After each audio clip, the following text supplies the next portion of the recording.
Kung saan nga may masarap ay dapat pinupuntahan. At kasama natin si Sel TV. Ayan, follow nyo and subscribe nyo.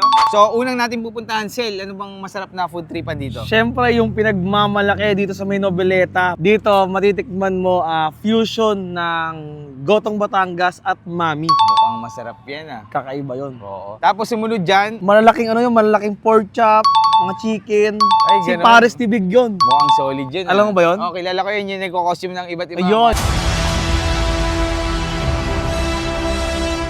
Superhero. Timos naman tayo, titikman natin yung trending at bago ni Dodong B. Ay, Dodong B, the fried rice rockstar. At ang panghuli, ano bang pinaka-solid dyan? Pang-apat natin, syempre, Gentry, babalik tayo ng Noveleta. Oo. Babalik-balik tayo. Balik-balik, paikot-ikot, no? Magkakagirong alupit yung tindahan yun, babalikan natin. Panggabi yun. Cartrinderia dito sa Gentry. Ayun yung nasa cart lang. Cartrinderia sa Noveleta. Noveleta. Oo. Ayun yung parang cart-cart lang. Cart na mga karinderya yung ulam, sige, concept. sige. Ganyan. O tara, puntahan na natin yan. Tara na, Let's go, gugutom let's go. na ako eh. Oo nga, kanina pa eh.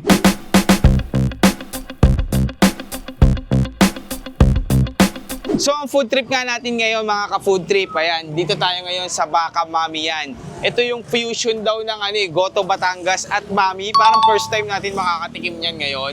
So ito yung ay-ari, ayan, interviewin natin si Sir. Ako po si JP, ang may-ari ng Baka Mami yan. Ang mga tinda namin dito sa Baka Mami yan ay may papaitan kami, Baka Mami at saka Gotong Batangas. So, bali ang Baka Mami yan ay nag-start lang nung last week lang po. Nag-umpisa kami sa isang prutasan. Ngayon po ay nag-request yung mga customer namin nung nalaman nila ako ay nagbabarko at ako'y kusinera sa barko. Nag-request po sila na baka pwede akong magluto at yun na nga, gumawa po ako ng Baka Mami. Ito po ay fusion ng Gotong Batangas at saka Mami po. Ang kakaiba po sa aking Baka Mami yan ay yung fusion ko po. Nung pinagsama ko po yung Gotong Batangas at saka Mami. Actually po sir, wala pa po akong nakikitang ganito kaya sinubukan ko pong gumawa ng yung fusion ko po. Ang Baka Mami yan ay matatagpuan lang po sa Magdiwang Highway, Noveleta. Beside po ng PTT Gasoline Station at mag-start po kami ng 6 AM to 9 PM po. So bago tayo magtikiman guys, syempre kasama pa rin natin ang Grain Smart Rice Coffee, ang kape na gawa sa bigas. Low calorie and decaffeinated, available sa lahat ng online shopping app. FDA approved. So tikiman time na tayo guys. So guys, ito na, titikman na natin yung Baka Mami yan dito sa Baka Mami yan. Ito ang tawag nila dito, yung fusion ng Goto Batangas at Mami. So titikman natin guys, unahin natin yung sabaw. Kung anong mananaig, kung Goto Batangas ba o Mami. Tikman natin.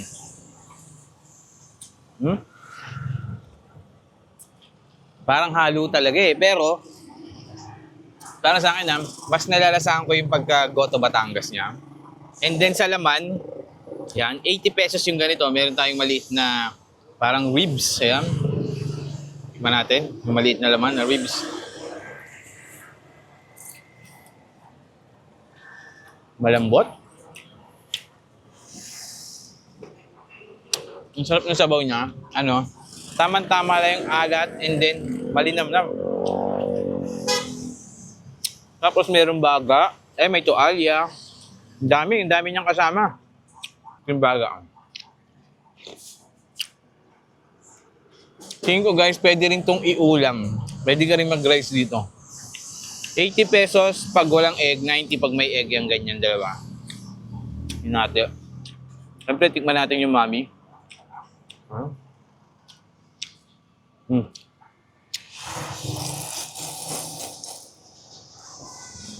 Masarap. Gusto ko yung niya, yung sabaw niya. Siya pwede na hindi rin timplahan. Malasa. Pero pag gusto mo ng konting maasim-asim, lagyan mo ng kalamansi. May balat pa, ayan.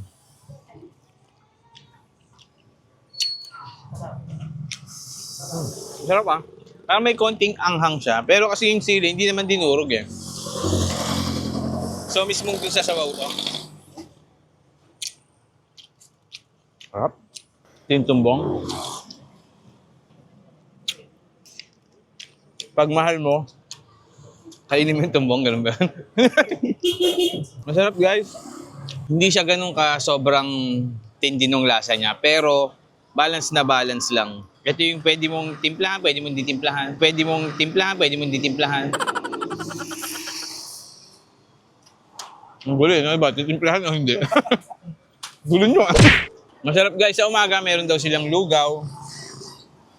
Tapos sa bandang hapon na yan, din na naglalabas yung mga Goto Batangas. Bago lang to guys. Ano siya? Nagluluto siya sa barko. Yun yung pinaka-work niya. Ngayon bumaba siya, parang bakasyon. Sana magtuloy-tuloy na. Masarap eh. Try natin yung itlog.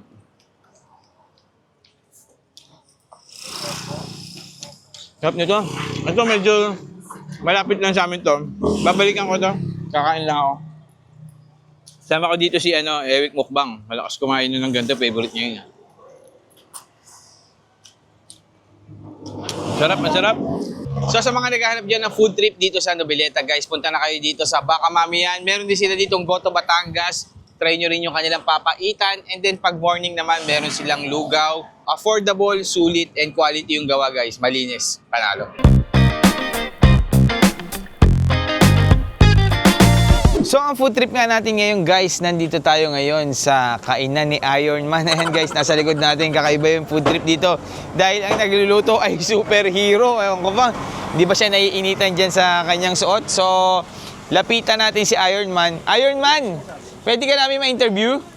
Ako nga pala si Big, ang may-ari ng Paris ni Big. Ang mga tinitinda ko nga dito sa Paris ni Big, meron tayo dito mga overload na chow pan rice na naka-unlimited sauce na meron kang 13 kinds na pagpipilian at naglalakihan na ulam at nag-uumapaw na chow pan rice na siguring fried rice. Ang mga bestseller namin dito sa Paris ni Big, meron tayong liempo, meron tayong ditong fried chicken, yung quarter leg natin, meron din tayong fish fillet at marami pang pagpipilian dito. Nag-start nga pala tong Paris ni Big. Nakakita ako ng cart sa online na nagpaparenta ng Paris cart. Nandun na lahat. Kaldero, mangkok, lahat. Doon, sa halagang 250 pesos per day, parang nagbaboundary ako. Tapos nagka-problema sa pwesto dahil kailangan natin na mas malaki at nandito tayo sa panibagong lokasyon ng Paris ni Big na mas malaki at mas malawak. Ang pinagkaiba ng Paris ni Big, unang-una yung serving natin dito dahil sigurado kung hindi tinipid dahil sa lalaki ng mga binibigay naming offer dito. At yan nga, naka-limited sauce at saka mga superhero nag-o-offer dito. Katulad nito, si Ironman. Located nga pala yung Paris ni Big dito sa may Barangay Santa Clara, dito sa General Trias, Cavite. Yan, mga landmark natin dito sa may Maunlad Hardware. Yan, tsaka meron ditong gasoline station, tsaka yung outlet ng motorcycle, tapat mismo nun. Open tayo dito 24/7. At ito na nga guys, syempre titikman na natin yung napakalaki. Magkano yung ganito big? 150 pesos lang yan. So guys, ito nga pala ay 150 pesos lang. Only sauce, iba't ibang klase, 13 kinds of sauce, no? Ang dami, 13 kinds. So mamimili ka dun kung anong sauce mo. So yung pinili natin, buffalo sauce yung pinili natin. Ayan. Tapos yung serving ng rice, kahit hindi only, grabe naman yan.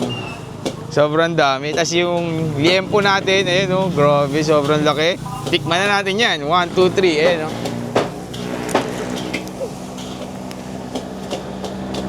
Yun yung buffalo medyo maanghang ng konti. Lalo siyang tumarap, tapos mainit yung kanin. Malaking dining area nila dito. Tapos malaki rin parking. Ayan, napakalaki ng bagong pwesto ni Paris. Meron din Paris na soup, meron din sinigang. Kung anong trip nyo doon, tara, kagat pa tayo. Grabe naman to.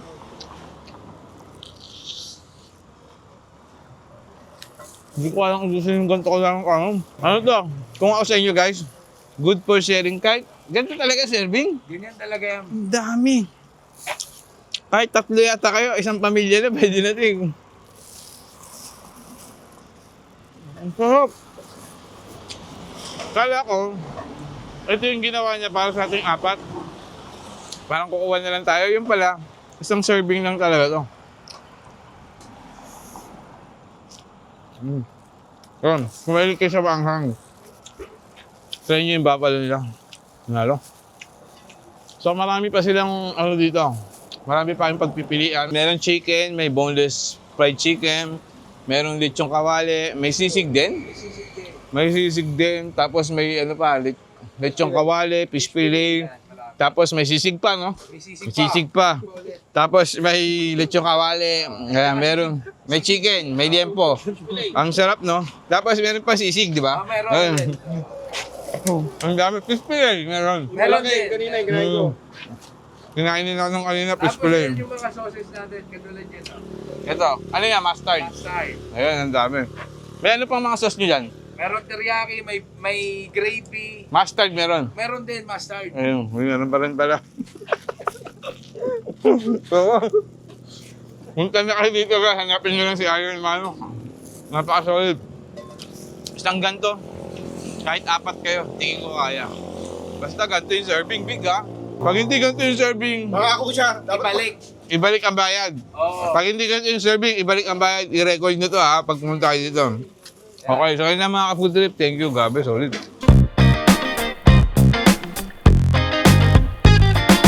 So guys, nandito na nga pala tayo ngayon sa Alapan, Imus, Cavite. At ang next na po food tripan natin, yung Dodong B, the fried rice rockstar. So ito yung may-ari, si Kuya Resty ang pangalan talaga niya. Interviewin natin. Ako nga pala guys, si Resty aka Dodong B ang nagmamay-ari ng Dodong B, the fried rice rockstar.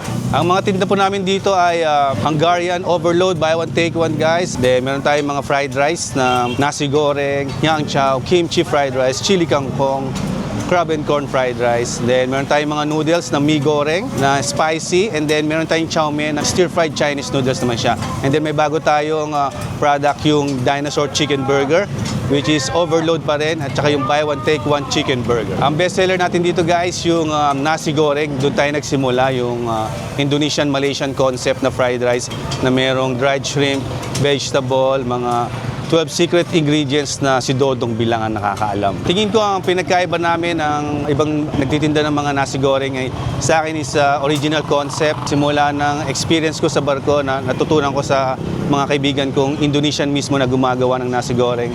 So nagpaturo ako kung paano ba gumawa nito. So yun yung pinakakaibahan ko sa kanila kasi original concept ng galing mismo sa Indonesian na tao. Nagsimula tong business ko nung nag-start kami sa Alapan, Bypass Road, food cart kami. Meron kami isang bike, tapos may isang cart kami, nagtitinda kami ng Hungarian sausage. And na-discover tayo ng mga kaibigan nating food vlogger.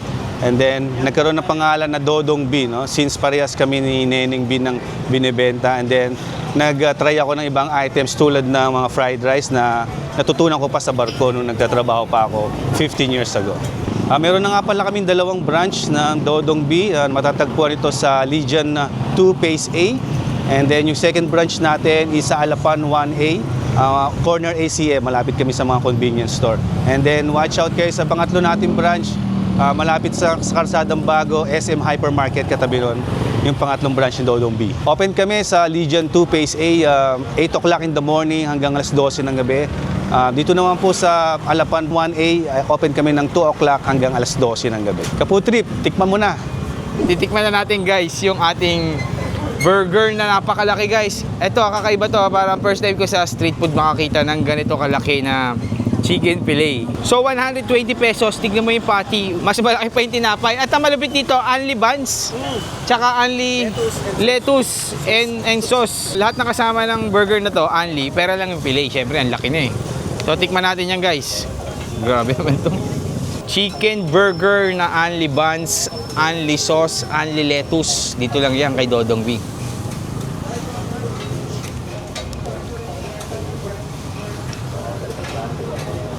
Sarap. Ang sarap ng chicken fillet. Ang sarap din ng sauce. Ayun guys, meron akong Tapos unang kagat, chicken fillet agad. Hindi siya unang kagat, tinapay, di ba? Ito, kakaiba. 120.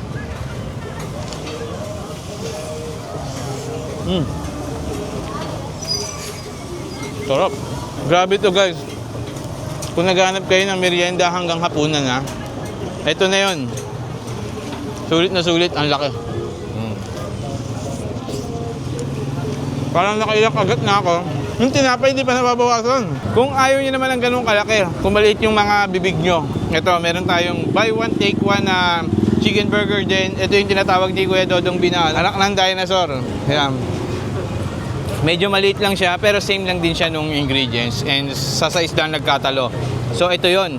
Try nyo rin yan, buy one, take one. So natikman lang natin dating nasi goreng. Meron naman tayong mi goreng. Ito guys, 120 pesos. Ayan. Merong may libreng happy. Ayan. Yung mani.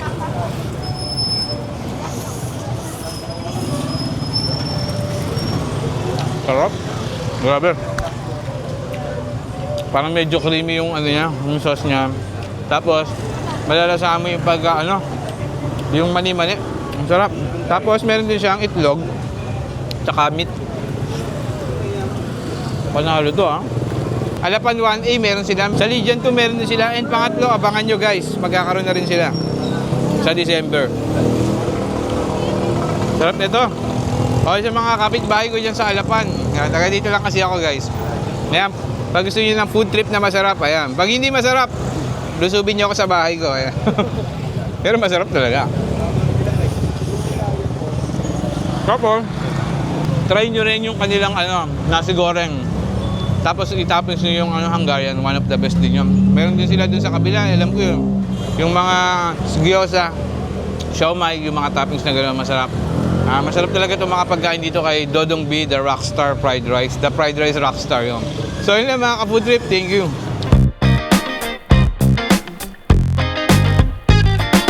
So ang food trip nga pala natin guys dito sa boundary ng Kawit at Nobeleta, itong Chris Enjoy House of Overload. So ang palatandaan niyan guys, kulay green na tent. Ayan, makikita nyo sa video, papakita ko na lang sa inyo. Kulay green yung tent niyan.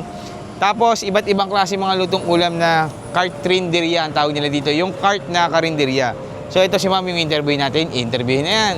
Ako po si Ligaya Hernandez, ang owner po ng Chris Enjoy House of Overload. Ang mga tinda po namin dito sa Chris Enjoy of Overload po ay eto po. Mayroon po kaming Shanghai, fried chicken, laing, Bicol Express, pork humba, pinapaitan. Meron din pong pork steak. May pares din po tayo. At meron din po kaming bestseller. Yun po yung dinakdakan. Dati po, doon po kami sa Magdiwang po. Ngayon lumipat na po kami dito sa may arko po ng Nobeleta, Kawit po. Bali, ang Chris Enjoy po, 2 years na po kami. Matatagpuan nyo po kami dito sa Arco, Nobeleta, Kawit. Nag-uumpisa po kami ng 5 p.m. Matatapos po kami ng 3 a.m.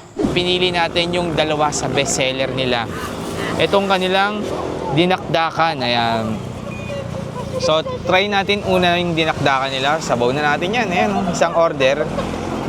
Wow. So, yung isang order ng dinakdakan, guys, 70 pesos lang. Tapos, ganyan yung serving niya. Ang dami, oh. Oh, isa to sa mga bestseller nila. Tikman natin. Dinakdakan sa Chris Enjoy House of Overload. Sarap, no? Medyo maanghang. Tapos, parang may konting asim-asim. Dahil sa mayo, parang gano'n. Maanghang to, maanghang yung dinakdakan nila. Sarap. So, Chris Enjoy talaga to. Yung lalaki ay si Sir Christian at yung babae ay si Ligaya. In English lang, siyempre. Parang hindi maganda kasi pag Chris and Ligaya, no? Parang beer house yun, ah. Parang gano'n, no? Parang kabaret. Kabaret ba yun tawag na? Hindi ko alam yun. Chris Enjoy. Masarap guys, ito sa isa sa mga sulit na karinderya dito sa Kawit, Nobeleta. Nakainan ko na to dati, pero iba pa yung pwesto nila eh. So dito na sila sa bago. I-try naman natin yung kanilang pork humba. Ayan, dito lang din yan sa Chris Enjoy, 70 pesos. Sabi, napakasulit ng mga ulam dito. Isang ulam lang, tingin ko pwede na mag-share sa dami ng serving eh. Pork humba sa Chris Enjoy. Tamis. Malamis-namis. Ang sarap nung nung sabaw. Ang sarap ng sauce. Sarap. Tapos guys, meron tayong libreng papaitan na sabaw. Ayan. Meron din pares pag gusto nyo. Free lang yan dito. Sarap. Sakto lang yung pait niya. Tapos, medyo may konting asim. Yun yung masarap sa papaitan, no? Kahit di mo nilagyan ng kalamansi. Sarap, ang sarap. Tari na kayo dito. Chris Enjoy. Dito lang yan sa Nobeleta, Kawit. Boundary lang, malapit lang sa sa Arco. So yun ang mga food trip. Thank you.